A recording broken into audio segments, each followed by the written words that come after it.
gaze Buddhism. Okay. Sometimes I get a little carried away with this.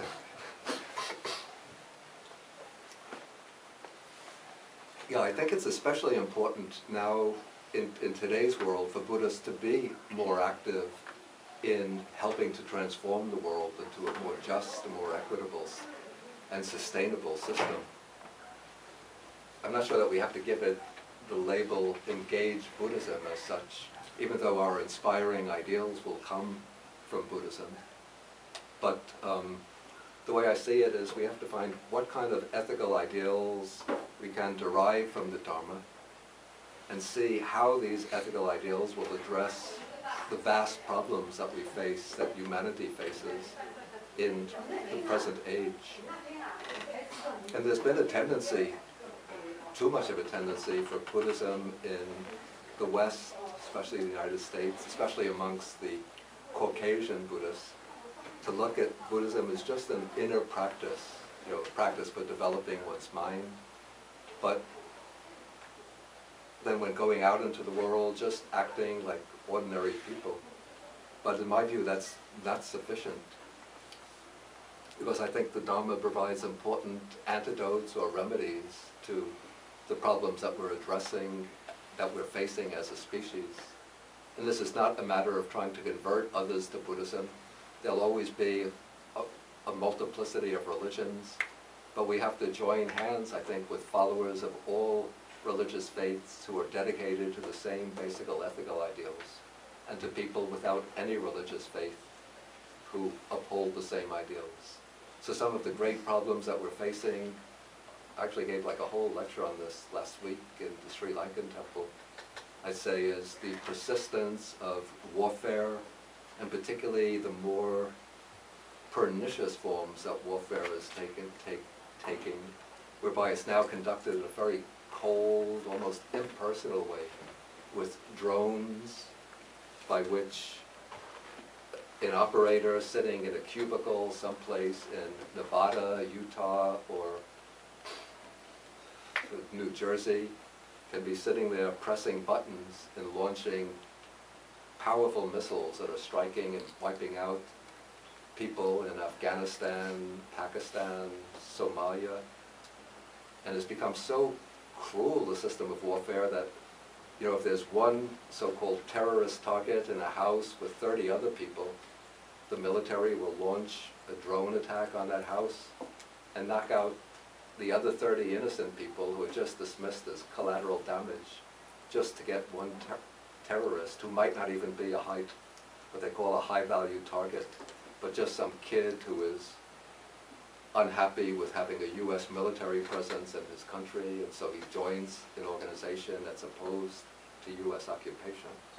Okay, so war is one great problematic area, which also has ramifications internally in this country with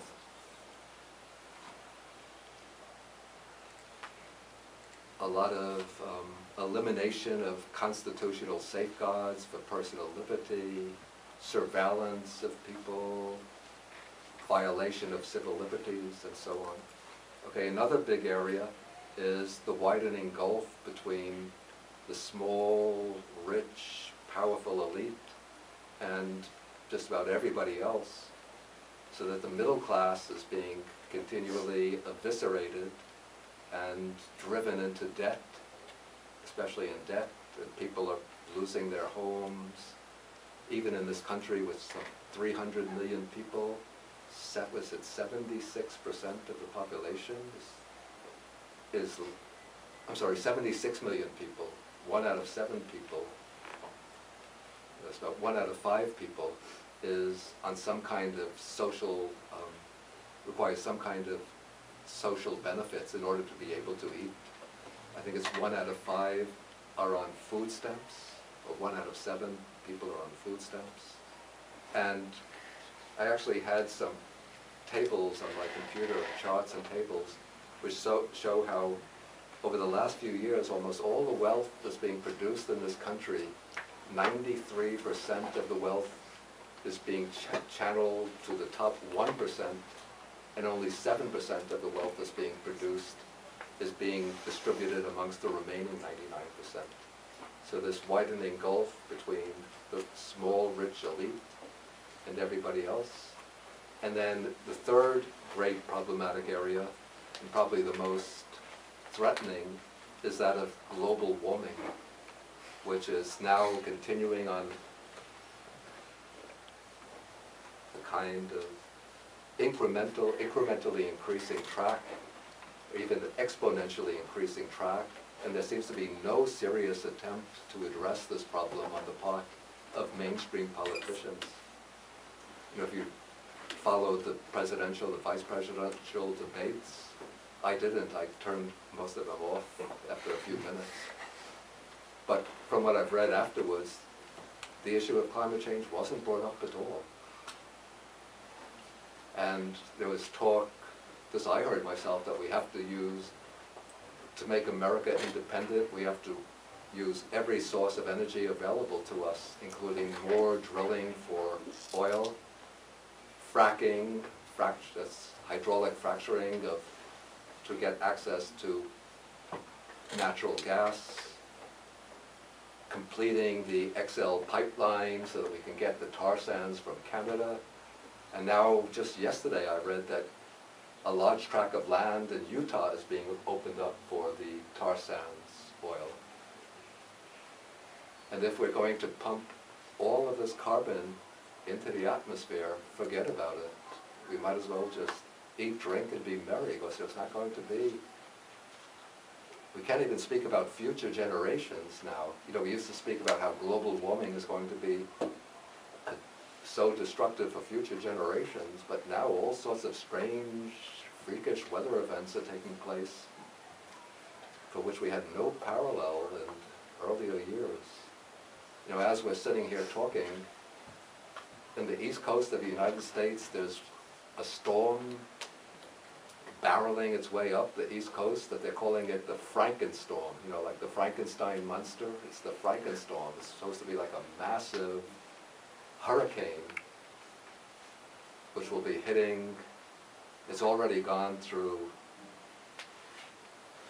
the Caribbean, and it's hit Cuba and Haiti, and now it's working its way up the East Coast. It will be hitting, I think, the Carolinas, then coming to New Jersey, New York today, and then probably New England tomorrow. And it's causing billions of dollars in damage, knocking down power lines everywhere, reducing houses just to smithereens. And this is just the starting point. But if, you know, these changes in global warming continue, then we're cooked, literally cooked.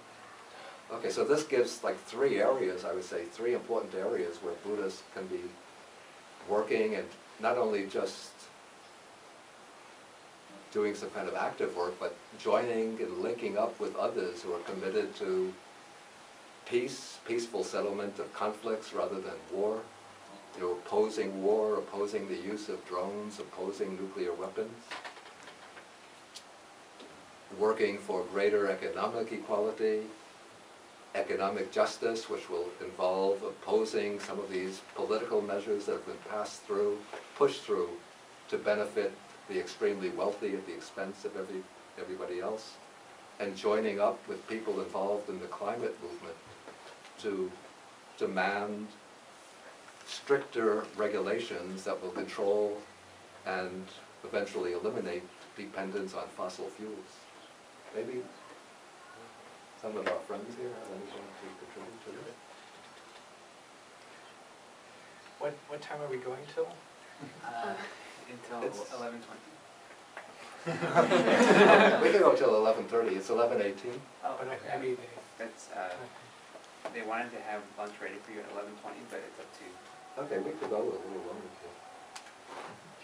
Please feel free to speak. well, you know, it's delicate talking about these things because it's kind of like a lot of like doom and gloom, Yeah. you know, but it's there. It's true, you know, and a lot of people are blissfully ignorant of it. So there needs to be a bit of discussion about it, right? But then at another point, it's like, well, what do you do? There's not too much discussion about that because a lot of people don't know what to do. Because there's a lot of pieces to the problem, and they move around, so it's not easy. But you know, I just was thinking while Bhante was talking that earlier Tom said, oh, there's this group of Sri Lankan young people who are also concerned about these kind of matters and also interested in studying Buddhism and are about your age. You know, maybe it'd be good to meet them and talk with them. And I think even something as practical as that would be a beginning of something you could do, because as people get more fear, they tend to go back to kind of trying to protect themselves, or back to kind of an us against them type of attitude. And right now we're enjoying a certain level of global community with a lot of technology, you know, Skyping with people across the world, this kind of thing. Well, if the atmosphere gets bad enough, then maybe forget the satellites. I don't know, you know. So if communication breaks down, then what? Well, it's who you know. But if you never kind of get out of your little tribe and talk to that little tribe, then there's suspicion, there's not just the basics of even having lunch together, you know. So as far as what do you do now, you know, as a Buddhist, it's, you know, that's one idea. It's actually make friends. Get out of the bubble and meet the neighbors, do things together, like we have the walk to feed the hungry. There's other kind of activities which could be fun and also useful. Promoting the values you want to promote in your own practice, such as peace or nonviolence, clarity, harmony. So this is kind of the difference between, I mean, doing good things within what you do now is commendable. If you're asking about what else to do, then that's at least an idea of something else to do. And there's many ideas, you know, but but picking like one thing that's clear, not too difficult, and actually doing it. Because otherwise it's a lot of talk, and you can read about all the talk on the internet. And some of it's terrible misinformation. Once in a while there's something valid. There's plenty of talk going on, so at some point one needs to walk the walk, so to speak. For a group like this, I think one thing, all of you guys are probably thinking, what am I going to do as I grow up? What am I going to do when I get to college, or when I leave college? What am I going to do? And Buddhism has always provided some very clear guidance about that. The concept of right livelihood is very important, and I'd urge all of you to think about right livelihood. What would be the most creative, the most harmless way that I can engage in the world today? As you go into college, or as you're leaving college, think about how you might become an active agent of Buddhist principles. And I'll just mention this little pamphlet we gave out. There's a little list here of the core values that we believe in, and I think it's very, very helpful. The 5 precepts are reduced really to 5 words, which is very good. And ask yourself, how, in the way that I'm living my life today, in the way that I intend to earn my living, are these values consistent with that? Are these values consistent with how I intend to live in the world? It's a question every one of us has to answer. Every one of us, every human being has to answer these questions. And as we all know, some people don't answer them very well. But you guys have a wonderful opportunity to make good decisions now on how you want to live your life, and in what way do you want to be creative in the choices that you make.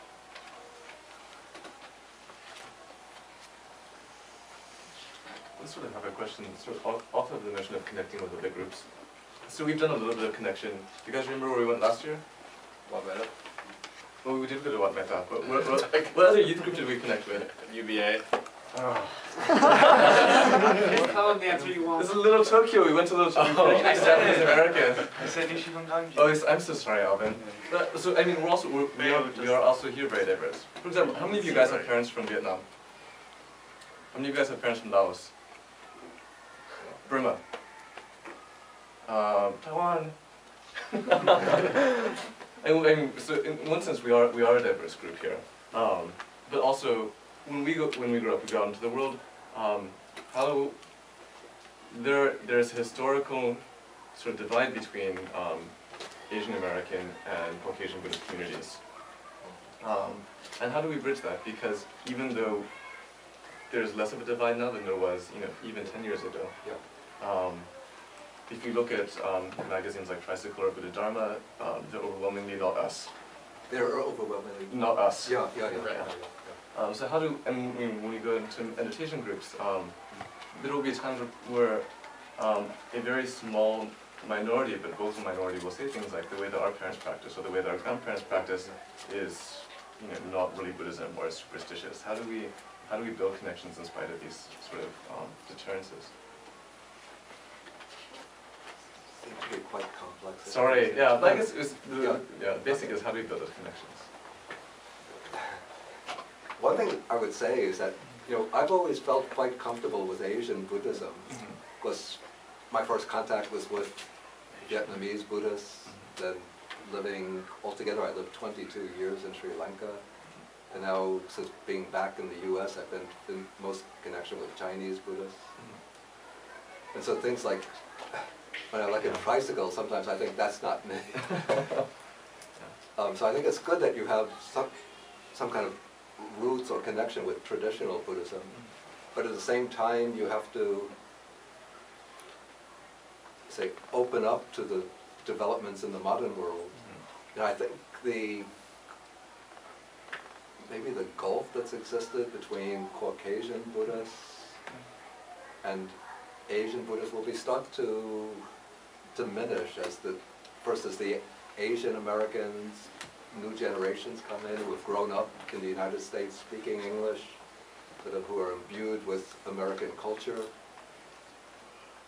Their attitude will start to approach that of the Caucasian Buddhists, and also many of the Caucasian Buddhists are finding that, the popularized form of mainstream American Buddhism is not enough, and they're trying to look back into the Asian roots of Buddhism. So there can be a melding of points of view there. And as Bhante Guna suggested, also connecting with other Asian Buddhist groups in this vicinity so that you could have regular, so it's not just a once-a-year thing where you go out to another temple someplace, where it's a big trip and meet with them just once a year.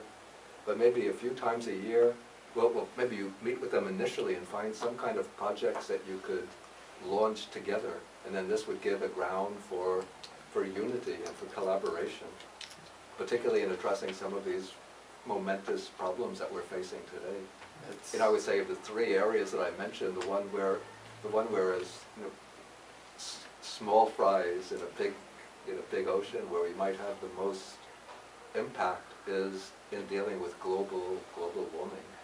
Because that, I'd say, is really the linchpin of everything. Because if the climate goes, forget about the difference in wealth between the rich and the poor. Everybody is going to be on the frying pan. And forget about, the warmongers. They're going to be on the frying pan as well. Actually, we do like connection with other youth groups around our area, and we connect with other UBA people from UCLA and UC Irvine. UBA is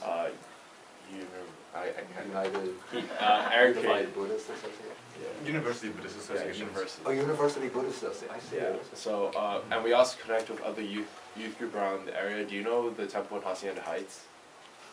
Yeah. Yeah. I mean, I haven't been there yet, but I'll be going there. Is it tomorrow? Yeah. Well, Tuesday. We actually connect with their youth group there, and they have so many facilities there, but we're just starting out with one of them.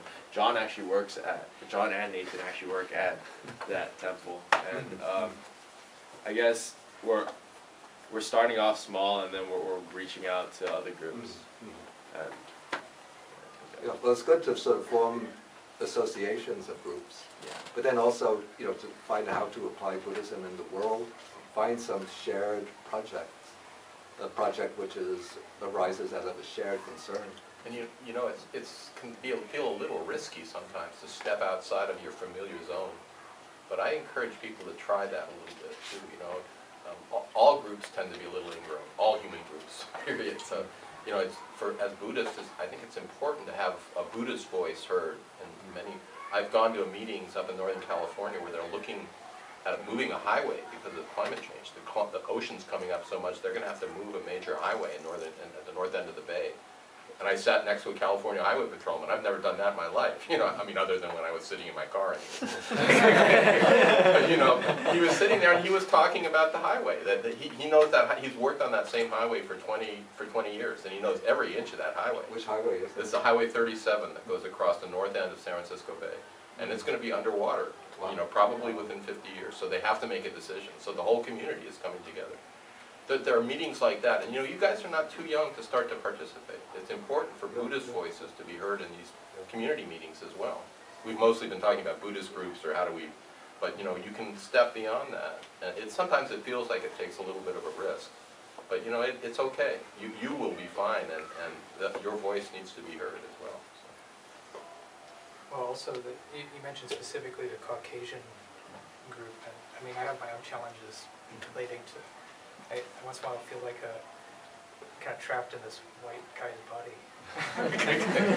It depends on the day, but seriously, have lunch together. You know, like that's like it sounds really positive that you do visit these different groups, but just like any sort of relationships, I mean, they need to be maintained. So just even the most basic kind of human thing of just have a meal together.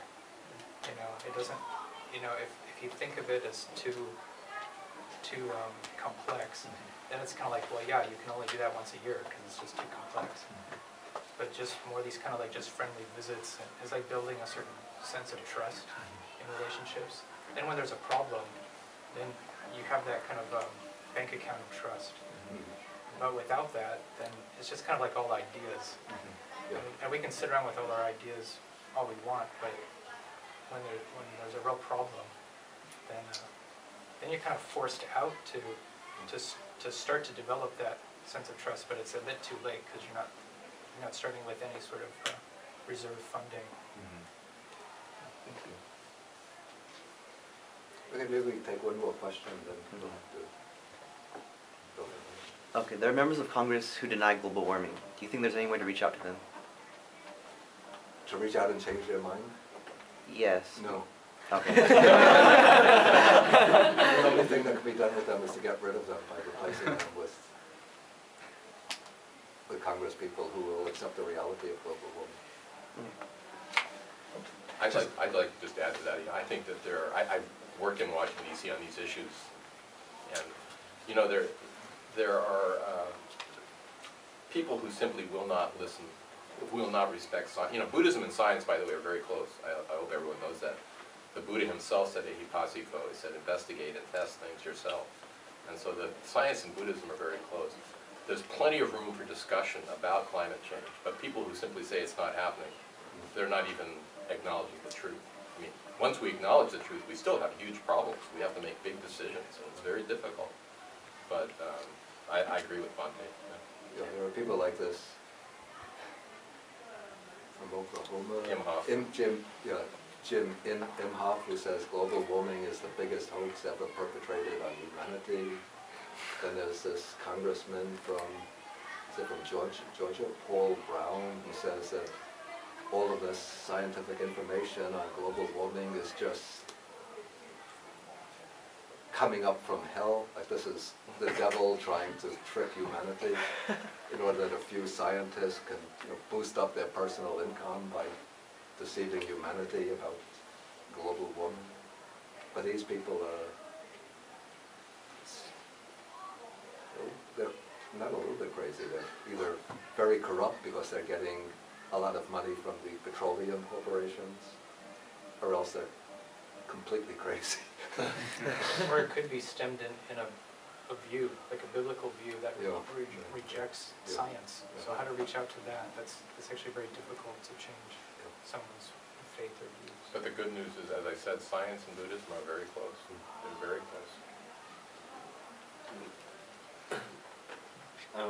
Going back to what you said, like replacing Congress people, but like for instance, most of the majority, like not to be saying most of them, it's just that like most of us are sort of ignorant in as you say, politics and how we don't really understand the facts or how a person would be elected, and we also make the wrong choices, and we don't always step up to combat these politicians who are actually sort of controlling our society, which most of us wouldn't even have the guts to actually stand up to them, because we actually have fear. So how do So, we? did you say fear? You have Well, fear? we sort of. Sure. I guess we could. Takes courage to do that, yeah. Like, how would we as a community or like as a society be able to combat like these people that not only go up to become sort of our leaders, but not for the people, but for their own personal gain. So how would we sort of go against that? Yeah, this is where you're not obliged to do this as an individual. I mean, if you were to go up against any of these congressmen as an individual, you or me or anybody doesn't stand a fighting chance. But there are organizations that are trying to do this. And so what I would say is to link up with one of these organizations. First, what you have to do first is to get information, to get it out at your fingertips. And, okay, to get information, what's going on about global warming. You know, there are a number of websites which have different points of focus, depending on whether one is concerned to get all the precise, detailed scientific information, or to learn how facts about global warming have a bearing on public policy. But I say that to get a general overview of all the different aspects of global warming, I could recommend one website. It's called Climate Progress. It's administered by a person named Joseph Rum, who is, I think his background is in physics, but he was in the policy department, I think, of the Clinton administration. But he's very knowledgeable, and then he has a number of writers contributing articles about global warming and its implications for policy. So that is for getting information. Then I say the organization that might be doing the most, putting the most pressure on the policymakers now is 350.org. Because 350 is supposed to be the maximum amount of carbon in the atmosphere, parts per million, carbon dioxide in the atmosphere. What scientists say is that in order to preserve human civilization as we know it, the amount of carbon in the atmosphere should not exceed 350 parts per million. And at present we are up to 394 parts per million, and constantly going higher. At the rate we're going, within the next 20 years, we could be up to 450 parts per million.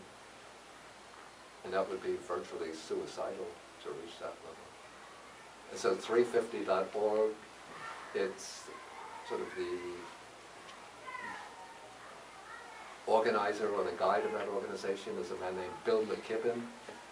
He was the first person to write a popular style book on global warming back in the 1960s, and he's followed it up with a number of books on the subject. He's a very courageous, outspoken person, but also a very nice person. He'll be speaking here in Los Angeles on November 11th. Yeah, he'll be going through, they're having a tour around the United States with talks in Los Angeles. There'll be talks in the San Francisco and the South Bay. Then November 16th, I think he's speaking in New York City. The 11th, we're going to be at Walmeta. You can get him on the web.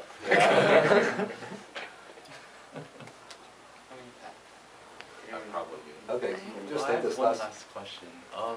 In regards to physics, do you believe that there's like a multi-universe, or like there's like parallel universes? Oh, Quantum physics. I don't have the background in physics. Whatever I believed